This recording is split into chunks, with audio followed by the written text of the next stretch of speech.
We're here to celebrate the greatest Crusader of all time. Mr. Antos, it's a pleasure having you here with us right now. Well, thank you, Ben. And you're too gracious, but thank you. So we're gonna get right into it. You've obviously done a ton here at Brother Rice, but let's talk about your journey to getting here. How long have you been working here at Brother Rice specifically? This year I'll finish 39 years. And how many of those years have been as principal? Well, actually, I'll be principal for 20 and a half. I came midterm or mid-year. Well, you know, it's funny when you, some guys take a lot of time to decide what they might want to do. But I was a junior in high school when I had that strong feeling and sense that I did want to teach.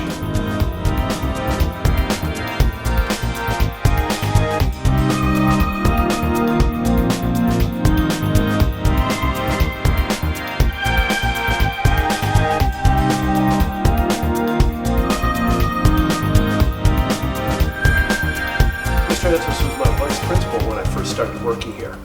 And he embodies the values of Edmund Rice. He's really a representative for all of the brothers, and he makes the school really a Christian brother school. Favorite memory of Mr. Antos was probably when we went on Kairos together. It was a great time. He's been a great example of calm, consistent leadership. I know he's traveled throughout the world to a lot of our other sites, our other school sites, and he's brought not only Chicago to them, but he's brought those sites to us. Mr. Antos is a good Catholic man at heart, and he really embodies the spirit of what a Catholic school should be. So obviously you became the first non-Christian brother principal here at Brother Rice. What type of honor was that? And I mean, there's probably a big risk for them to take at the time, but it's obviously paid off in a big way. Well, that's kind of you to say that. Certainly honored and privileged. There had been lay principals in other Edmund Rice schools, but at Brother Rice, it was a first. They came to me. Quite frankly, I said, can I have 24 hours to sleep on it? And I wanted to talk with my wife. And my son, who was really quite young, but he knew what principals did and so forth. My wife said, sure. And my son said, go for it, Dad. And I was the interim principal. And when it became available to apply full-time, I did so. And here we are. I did not have Mr. Antos as a teacher while I was at Rice, but I did have him as a dad, and that was pretty cool. It was, I think it was a fun dynamic. It was interesting at times, but I always, I grew up here. There are pictures of my dad and I at basketball games when I'm 2 years old. So when I got here, it was just very natural. So I really didn't think about my dad being the principal, but I knew it and everybody else knew it. Every time I'm with him at, like I said, at any event, there are always people coming up to him saying, hey, Mr. Antos, hey, Mr. Antos. And my dad will remember those people. He'll remember their first names, he'll remember them as students of his, or even if he didn't teach them, but he knew them from, walking the hallway or being on a sport team, or maybe it was somebody he coached in baseball or something like that. He remembers everybody. In the 20 and a half years that you've been principal, what has been your favorite moment that you've had? Not that I had a whole lot to do with it, but the guys are, what I've always said about our guys throughout Brother Rice's history, that they're certainly upwardly mobile. Sometimes they don't know how good they really are. They want to do well academically, and the number of kids who make honor roll, one of the 3 honor rolls is just an extraordinary percentage.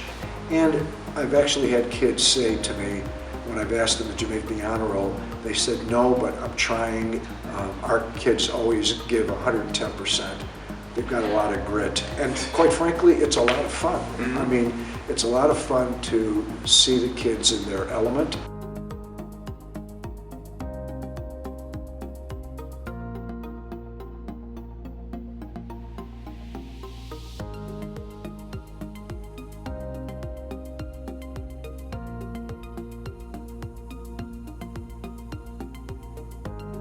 Well, I've been up in the main office now for almost 6 years. So over the course of the 6 years, we've gotten much closer.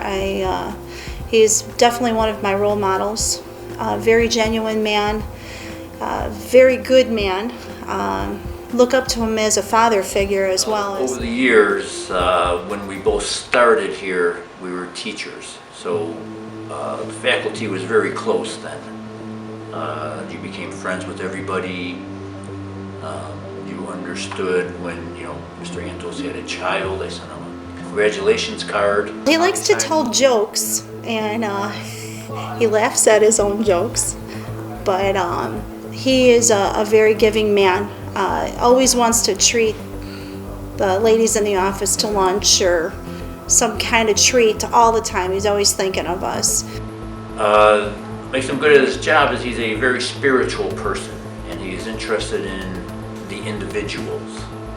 He likes to tell stories about when he was growing up and like what songs were popular during his time, and it's pretty interesting. Because of what the teachers have done and what the kids have done, and they've just risen to the top, if you will, and saying, yeah, this is important, we're going to do this, and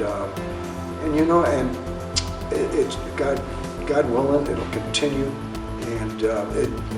but I think those are at least 2 or 3 different distinctions, and I'm certainly proud of that.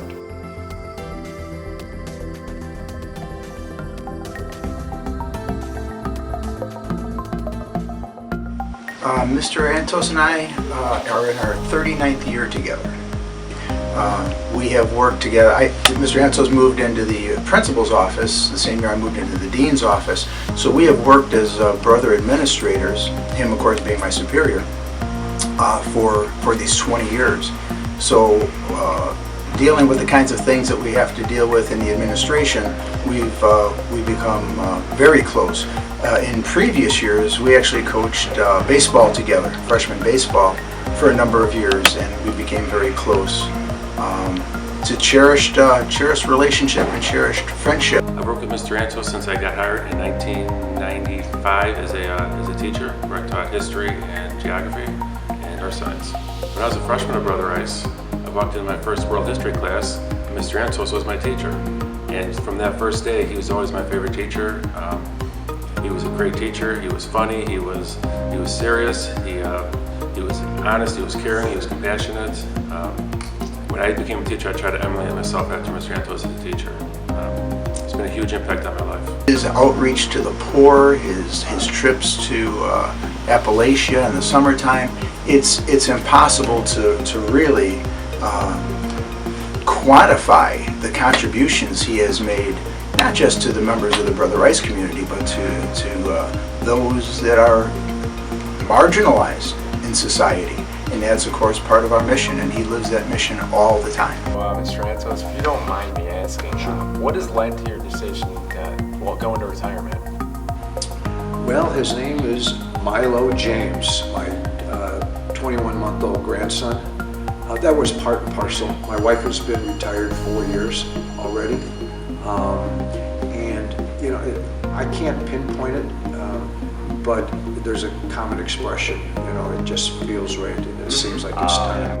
He's been at Brother Rice my entire life, so from what I've seen, everything has just been kind of natural. I think almost Brother Rice kind of revolved around him at times. He genuinely and truly cares about every student, every faculty member, every staff member, the community, the church. So everything that he does really takes all those individuals into consideration. He's been on some of my field trips over the years. He's gone down to Wright-Patterson Air Force Base with me. And this summer, for the first time in 21 years, he's able to go to Kennedy Space Center with me. I'm happy to have him in his last year as principal going with us. But he's been a great asset to the school and to me. He calls me by my first name, my religious name, which most people wouldn't call me. He's that close to the brothers, and the brothers feel that he's really part of us. I'll probably miss just seeing him interacting with students and teachers, and I'm gonna miss him a bunch. He just wants to be happy, and he wants everybody to feel good about themselves. And if there's some kind of problem, he wants it resolved. And, that's just the type of guy he is. Just, like I said, he's the person that if you just met him, you'd feel like you've known him all your life. Mr. Antos is, I would characterize without hesitation, the finest Christian gentleman I've ever known. And he cares about the students of Brother Rice so much. It's unbelievable. If he ever makes a mistake, it's because he's making a mistake on the side of the children of Brother Rice. So I think that's an attribute. And one thing I emulate myself to try to do is try to walk in his footsteps and do the things that he does spiritually. I'm going to definitely miss the kids. It is definitely bittersweet. I just can't get up and say, see ya, and walk out the door and that's it. I know that's not going to happen.